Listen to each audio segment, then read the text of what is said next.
Hi, I'm Annika Johnson from Al Johnson's in Sister Bay. I hope you enjoy my new video series called Door County Girl. These are stories of my life, the people and places that I love, and of course how we all survive here in northern Wisconsin. You can come back as often as you like, but don't forget to subscribe to Al's YouTube channel. I'll be posting lots of really cool new videos. So let's go.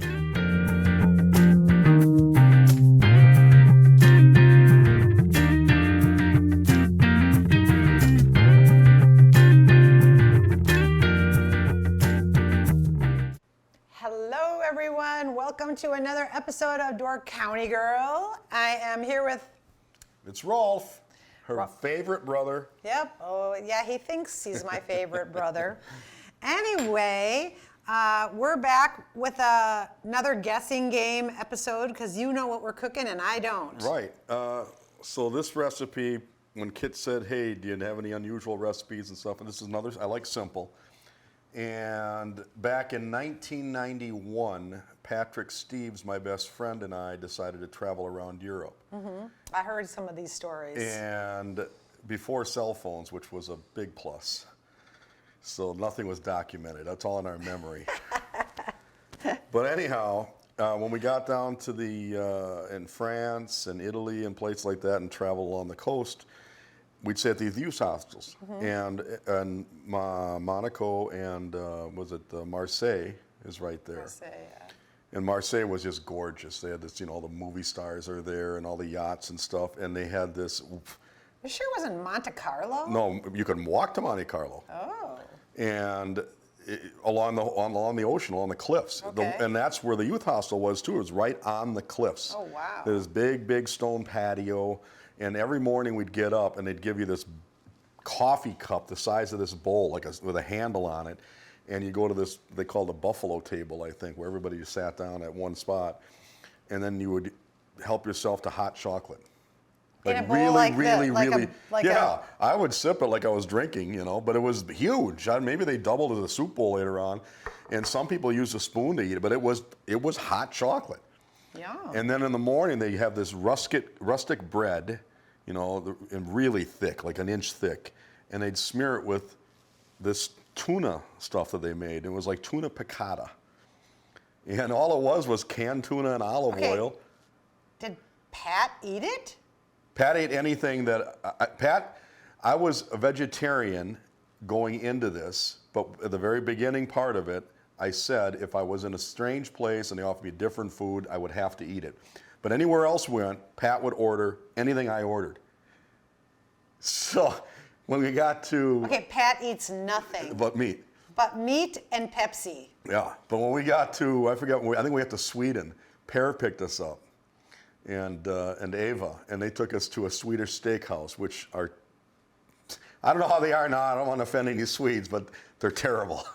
It's like they were terrible. How do you want your steak done? Yeah. And they're like, I'd like it. No. We just cook the thing, and there was no certain cuts either. But he didn't care. He just wanted a steak because he said he was sick of traveling around with a vegetarian. But one of the things that I saw that they always made was this down in France on the coast for some reason. Maybe it was in Italy. I don't recall, but I know a lot of the youth hostels that offer something like this or similar to it, and it's super easy to make.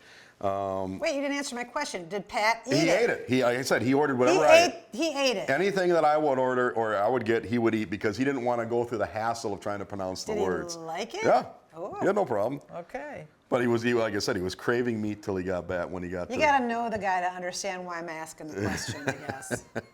Yeah, he's a meat and potatoes guy. There's no doubt We about it. love him, but this guy's set in his ways. Yeah, it's meat and potatoes. All right. Well, anyway, so one of the recipes I did see online, it called for adding olive oil. I don't buy any tuna fish without olive oil. So I'm going to omit the olive oil addition because I'm just going to add it. That's already in our tuna fish. Yeah, we just Googled this tuna. We're using Tonino yellowfin tuna in olive oil. Okay. And it's from Costa Rica. Yeah. So I don't get any tuna oil in vegetable oil. Get it in olive oil. If you can get extra virgin olive oil, all the better, because it's going to have a lot more flavor. So just flake it out a little bit. We're going to put some mustard in. I'm shy of measuring spoon, so let's do Ooh, I love Grey Poupon. How did you know mustard? Did they put that in theirs? Yes. Well, they serve mustard like this style everywhere I went. Ooh, I love that. So we're going to do about just shy of a full teaspoon of mustard. And you're using Grey Poupon? Yep. And then I remember they always put capers in everything. Capers are odd. You How either is love that? them or you hate them. They're like tiny pickles. They're like balled up pickles. My wife, Lori, really, really likes capers. I kind of do too. So take that knife and kind of Chop them up? chop them up a little bit. All right.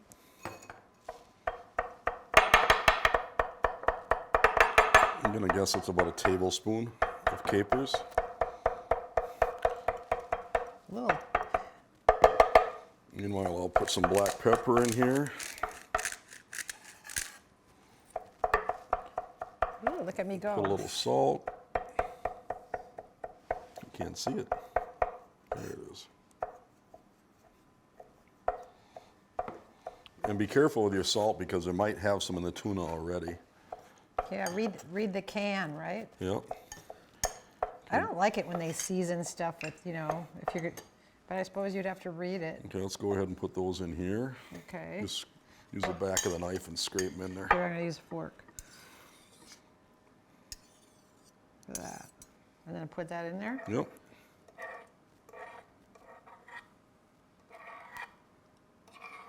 Okay. You need this again? Yep, we're gonna cut that lemon just in a quarter so you can cut it this way. This way? Yep. So we're gonna squeeze some juice in there. Okay. Like a whole lemon like that? I love lemon. Okay. Okay. You know how you can never have too much lemon? Who says that? My mom. And Who else? Besides you you? ought to try some lemon on that. Oh, Lemon. Brenner. Bryn loves She lemon. puts lemons on our Swedish pancakes. I'll be eating French fries. She's she like, puts hey, lemons you on the should put French fries. Squirt some lemon on She those French squirts fries. lemon on tacos. And this is just a little parsley, just a little color. And this is, oh, almost had a mess there. This is just dried onion.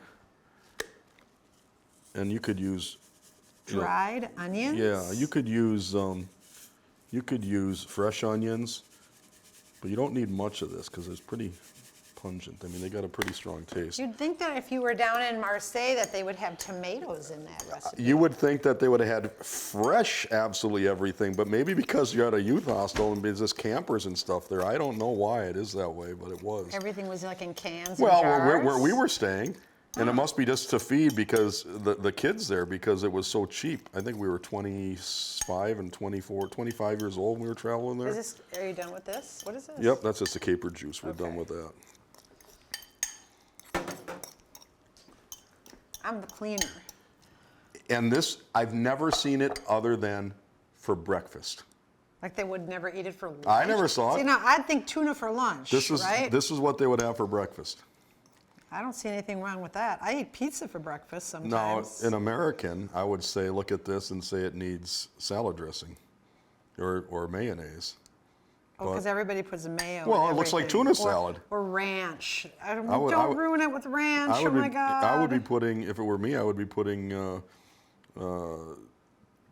not only salad dressing, but pickles in it too. That's plenty on that one because I'm going to cut it in half because we like to share our things with the camera guys and our host that lets us use his kitchen when we do these episodes. His perk is he gets the free food. Right, Ned? Absolutely. Yeah. And I love coming here because it's a world of knowledge. So Yes, we think anyway. It's like, You can't really see it, but there's this view back here that's like phenomenal. It like flying over the harbor of Ephraim. I can see all of Ephraim over there like I'm a hawk soaring.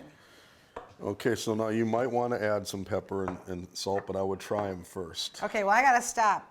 Where did I get this? I'm wearing this today because, where did I get this? I have no clue. Good Yule, Annika, from Rolf, Lori, and Jesper.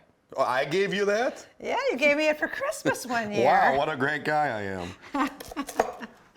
His wife does all the shopping, because if Rolf picked it out, I don't know. I got a chainsaw from him, though, for my birthday. Yep. I had to beg for it. I was like, hey, I really like a chainsaw for my birthday, by the way. And what did he do? He got me a chainsaw. Chainsaws, everybody should have a chainsaw. Oh, and then you got to cut them in little pieces? No, I just did so it'd be easier for you to try it. Well, so I wouldn't look like a pig when I'm eating. When you're Rolf spilling all doesn't over. eat this because it has eyes. Yes, but I have no problem devouring or mashing it all up. Is it good? Very good. So if you need salt or pepper, that's there. But you know, I am a pepper girl. I'm not a salt girl, but I love pepper. You never can have too much. I feel bad for the guy that walks around with the pepper shaker in the restaurant when I'm I do too, so I never say. I go, Why nah, don't I'm you good. just leave that thing here, because I'm going to be here all day. I think it gives him something to do. But it would be lunch or dinner too. I mean, it wouldn't just be. You know what? This bread is really good. You have to have a crunchy bread. A good sourdough, so it doesn't all sop up inside of it. So it sits on top of it. So my recommendation would be toast it pretty crunchy, Yep. like dark. And it doesn't have to be hot. No, and it's nice because the juices go into the bread without making it soggy on the other side.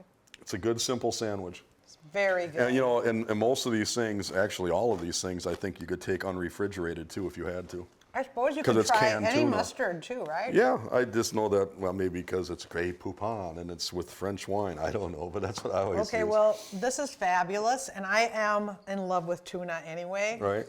You know that I love to fish, right? Oh, yeah. So I think I could make this out of any fish that I catch. Doesn't have to be tuna. I don't know. I have no idea. You can make tuna a fish spread. You know, my friend Patrice Miller and her daughter Roxy, who I call my daughter, my son's sister. Yep. She worked at a restaurant and they had a smoked mackerel spread, or like a dip. Right. And nobody ever ate it. Like, all Roxy and Zach would make fun of me because I liked mackerel. It's kind of an oily fish. They said that's a garbage fish.